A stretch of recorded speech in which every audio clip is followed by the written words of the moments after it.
شكرا يا ربي شكرا هديت قلبي شكرا. اب رمضان شریف بھی آ رہا ہے اور آپ کو معلوم ہے ہم نے رمضان میں پڑھائی رکھی ہے، چھٹیاں نہیں رکھی.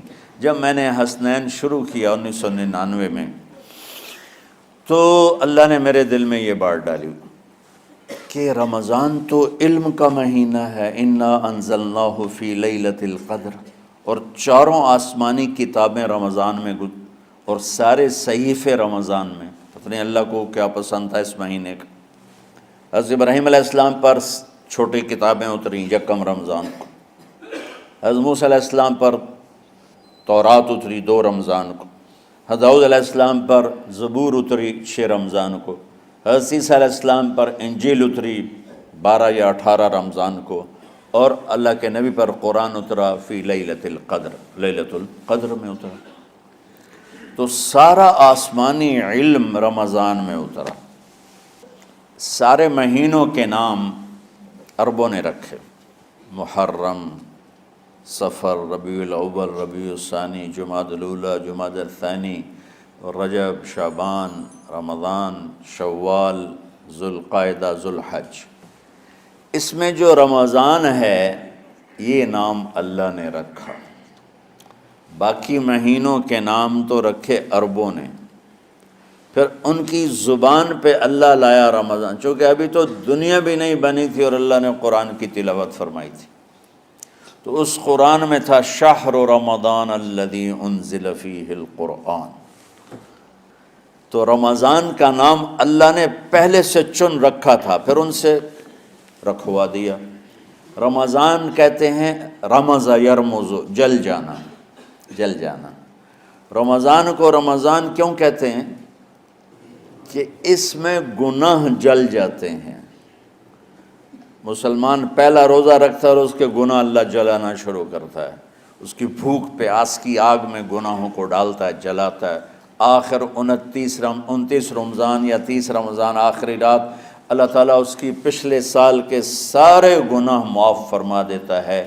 تو اس کو اس سے تشبیہ دی گئی کہ جیسے جلنے سے چیز ختم ہو جاتی ہے، رمضان کے روزے کی بھوک اور پیاس کی تپش سے اللہ تعالیٰ پچھلے سال کے سارے گناہوں کو معاف فرما دیتے.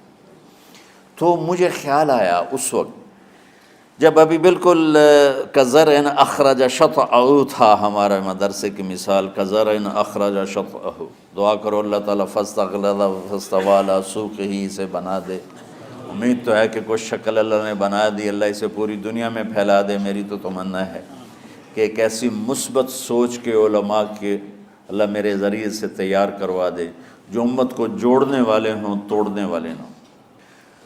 تو اللہ تعالیٰ آپ کو مثبت بنائے. رمضان میں چونکہ سارا علم اترا تو مجھے خیال آیا کہ ہمیں رمضان میں چھٹی کرنا تو ایک ایسی عادت ہے، کوئی سنت تو ہے نہیں، تو مجھے رمضان میں پڑھائی کروانی چاہیے. چاہے تھوڑی ہوگی، روزے کی بھوک بھی ستائے گی اور رات کے جاگنے کی وجہ سے نیند بھی ستائے گی، لیکن اس میں ایک لفظ سینکڑوں لفظوں پہ بھاری ہوگا، غیر رمضان.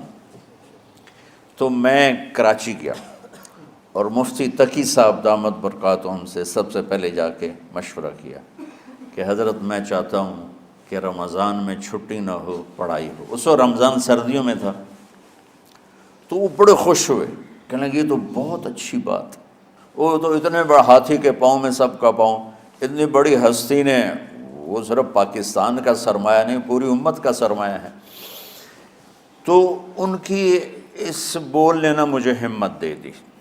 تو پھر میں نے یہاں آ کر تو ہم نے رمضان میں سبق شروع. اس وقت ذرا میری ہمت تھی تو میں رات کو پڑھاتا بھی تھا، بیان بھی کرتا تھا. تو ہم نے رمضان میں شروع کی کہ یہ رحمتوں کا مہینہ، ہر چیز کی برکت کا مہینہ، ہر شے کی اللہ کی طرف سے فراوانی اس میں ہے، علم کی بھی، ہدایت کی بھی، رزق کی بھی. غریب سے غریب آدمی بھی سموسے بنا کے بیٹھا ہوتا ہے، پکوڑے بنا کے بیٹھا ہوتا ہے، اور دسترخوان پہ ایک کی بجائے 3 چیزیں پڑی ہوتی ہیں. چاہے رمضان کے بعد سب کے پیٹ خراب ہوں، ایک واری تو کھانے دی تباہی پھیر دیں. روزے کا مقصد ہی فوت ہو جاتا ہے۔ روزہ تو ہوتا ہے بھوک کے لیے، پر وہ اتنا کھاتے ہیں کہ سحری کا کھانا افطاری تک ہضم نہیں ہوتا، اور افطاری کا کھانا سحری تک ہضم نہیں ہوتا، پر ہے نا دونوں کا ہی کھاونا ہے۔ کہتا بھوک نہ لگے، بھوک نہ لگے۔ وہ بھوک لگنے کے لیے تو روزہ ہے۔ ایک تو یہ جسم کو صاف کرتا ہے، دوسرا غریبوں کی غربت کا احساس پیدا کرتا ہے کہ جو بھوک تو آج برداشت کرتا ہے، غریب روزانہ یہ بھوک برداشت کرتا ہے۔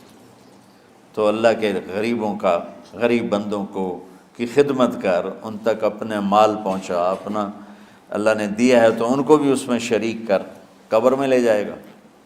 تو اللہ تعالیٰ نے میرے دل میں یہ ڈالا تو ہم نے تعلیم رمضان میں شروع کی، کیونکہ قرآن رمضان میں اترا، انجیل رمضان میں اتری، زبور رمضان میں اتری، تورات رمضان میں اتری۔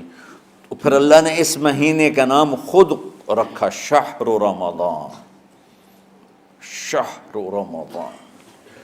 اس میں شب قدر رکھی، اس میں رات کی ایک نماز۔ اچھا، پہلی امتوں پہ روزہ فرض تھا افطاری سے افطاری، افطاری سے افطاری، بہت شدید تھا، 24 گھنٹے کا روزہ۔ بس افطاری کے بعد آنکھ لگ جاتی تو روزہ اگلا شروع ہو جاتا تھا۔ تو ہم پر بھی پہلے ایسے ہی روزہ اترا، افطاری سے افطاری۔ تو ابن سرمہ رضی اللہ تعالی عنہ اونٹ چرانے والے تھے، وہ شام کو لوٹے تو بیوی سے پوچھا کوئی افطاری کا سامان ہے؟ انہوں نے کہا ہے تو نہیں، میں کہیں سے لے آتی ہوں۔ وہ گئیں افطاری کا کوئی سامان لینے، ان کو تھوڑی دیر ہو گئی اور ان کی آنکھ لگ گئی، تھکے ہوئے تھے، سورج ڈوب گیا۔ جب وہ آئیں تو ان کا ہائے سرمہ تو ہلاک ہو گیا۔ کہ کیا ہوا؟ کہ اگلا روزہ شروع ہو گیا کیونکہ تیری آنکھ لگ گئی۔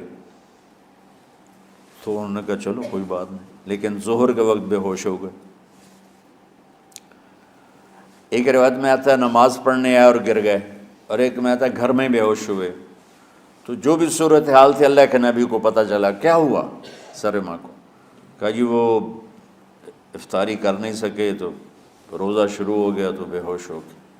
تو اللہ کے نبی رنجیدہ ہوئے، تو اللہ تعالیٰ نے قرآن اتار دیا، چلو میرے محبوب ساری رات کھاؤ، حتیٰ یتبین لکم الخیط الابیض من الخیط الاسود من الفجر، کہ میرے محبوب صبح صادق تک آپ کی امت کو اجازت ہے، کھاؤ۔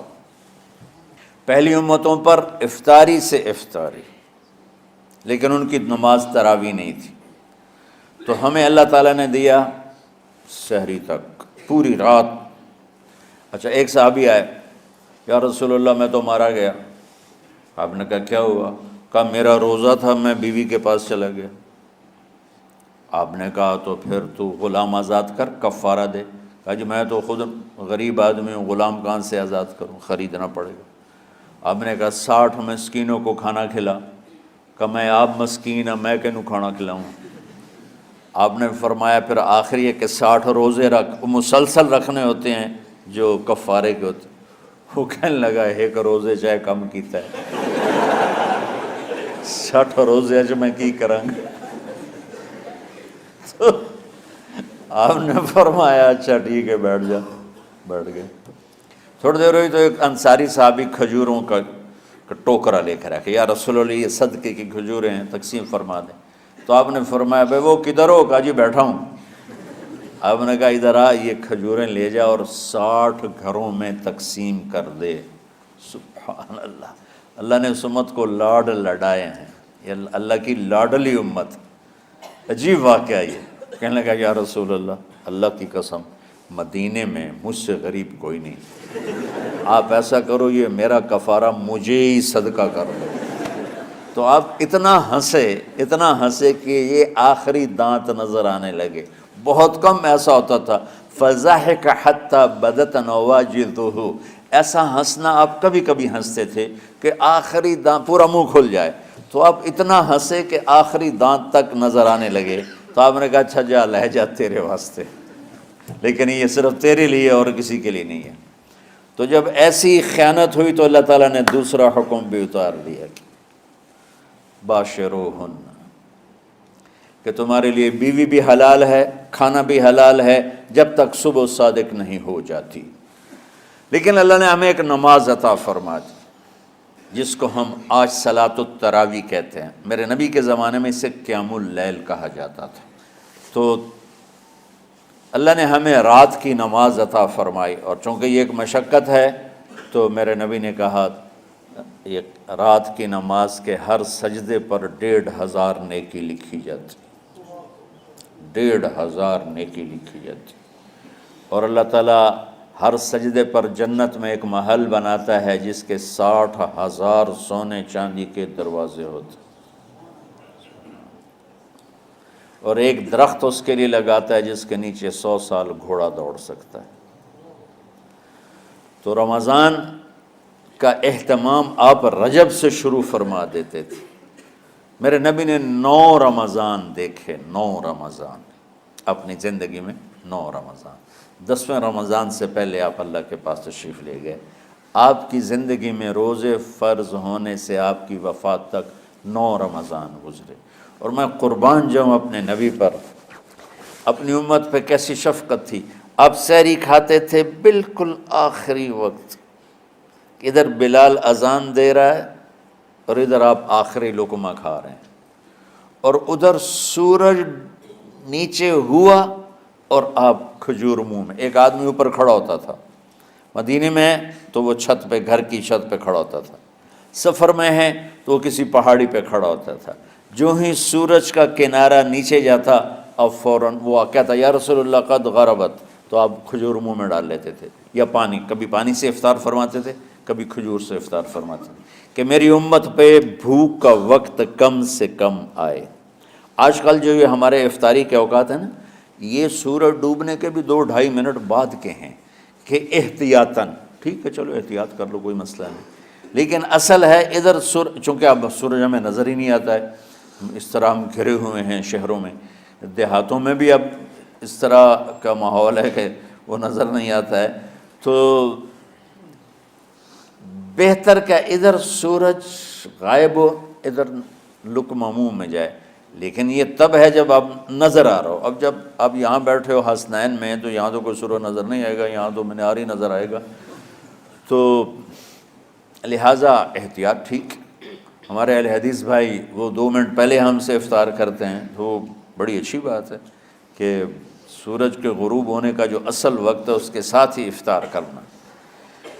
اور سحری میں ایک واقعہ سناتا ہوں، آپ سحری کھا رہے تھے، بکرے کی سری پکی ہوئی تھی، تو مولا علی رضی اللہ تعالیٰ عنہ اور عرباض بن ساریہ رضی اللہ تعالیٰ عنہ آپ کے ساتھ کھانا کھا رہے تھے، تو حضرت بلال ہے، یا رسول اللہ وقت ختم ہو گیا ہے، میں اذان دینے جا رہا ہوں، آپ برائے مہربانی کھانا پینا بند کریں، اور یہ کہہ کر چلے گئے۔ چھت، ایک انصاری عورت تھی، اس کے گھر کی چھت پہ چڑھ کے اذان دیتے تھے، چڑھنے لگے تو پھر واپس آئے کہ دیکھوں اللہ کے نبی نے کھانا چھوڑ دیا یا نہیں، آ کے دیکھا تو وہ کھا رہے تھے، انہوں نے کہا یا رسول اللہ واللہ لقد اصبحت، یا رسول اللہ اللہ کی قسم سحری کا وقت ختم ہو گیا، صبح ہو گئی۔ تو آپ نے ہاتھ پیچھے کر لیا، کہہ رہے تیرا بھلا ہو بلال، ابھی وقت باقی تھا، تیرے قسم کھانے پر اللہ نے اس کو پہلے نکال دیا کہ تیری قسم کہیں جھوٹی نہ پڑ جائے۔ تو حضرت علی نے فرمایا کہ اگر بلال قسم نہ کھاتے تو جب تک میرے نبی کھاتے رہتے صبح صادق نہیں ہونی تھی، تو بالکل آخری وقت میں آپ کھاتے تھے تاکہ کم سے کم وقت امت پہ بھوک کا آئے۔ تو اللہ تعالیٰ آپ کے علم میں برکت دے۔ رمضان علم کا مہینہ ہے، سونے کا نہیں ہے، کھانے کا نہیں ہے، سموسے پکوڑے کا نہیں ہے، رمضان علم کا مہینہ، شب قدر اس میں ہے، اللہ کا عرش پہلے آسمانوں پر ہے، سارا دن ساری رات اللہ کے اعلان ہو رہے ہیں، کوئی بخشش چاہنے والا، کوئی معافی چاہنے والا، کوئی رزق چاہنے والا، کوئی ہدایت چاہنے والا، کوئی شفا چاہنے والا، اور فرشتوں کے اعلان ہو رہے ہیں، بھلائی کرنے والے آگے بڑھ، برائی کرنے والے بس کر دے۔ تو جو رحمت رمضان میں، میرے نبی نے فرمایا اگر میری امت کو پتہ چل جائے کہ رمضان کیا ہے تو یہ تمنا کریں گے کہ کاش سارا سال ہی رمضان ہوتا۔ تو بچوں، آپ خوش قسمت ہیں کہ آپ کا جو رمضان ہے وہ علم کی طلب میں ہے۔ اس میں اگر آپ سوئے بھی ہوگے نا تو آپ کو وہ اجر ملے گا جو نفلیں پڑھنے والوں کو بھی نہیں ملے گا۔ ایک شخص آیا کہ یا رسول اللہ، اب دیکھو آپ اللہ کے راستے میں ہو، آپ اللہ کے راستے میں ہو۔ ایک شخص آیا، یا رسول اللہ، کیا میں کچھ مال خرچ کر کے اللہ کے راستے میں جانے والے کا اجر لے سکتا ہوں؟ آپ نے فرمایا کتنے تیرے پاس؟ کہنے لگا جی 6000۔ اس دور میں 6000 بہت بڑی دولت تھی۔ تو آپ نے اسے فرمایا کہ تو 6000 تو کچھ کہہ رہا ہے اور میں یہ کہہ رہا ہوں تو سارے بھی خرچ کر دے تو جو اللہ کے راستے میں سویا ہوا ہے اس کی نیند کے اجر کو بھی نہیں پا سکتے۔ تو آپ سب اللہ کے راستے میں، آپ طلب علم میں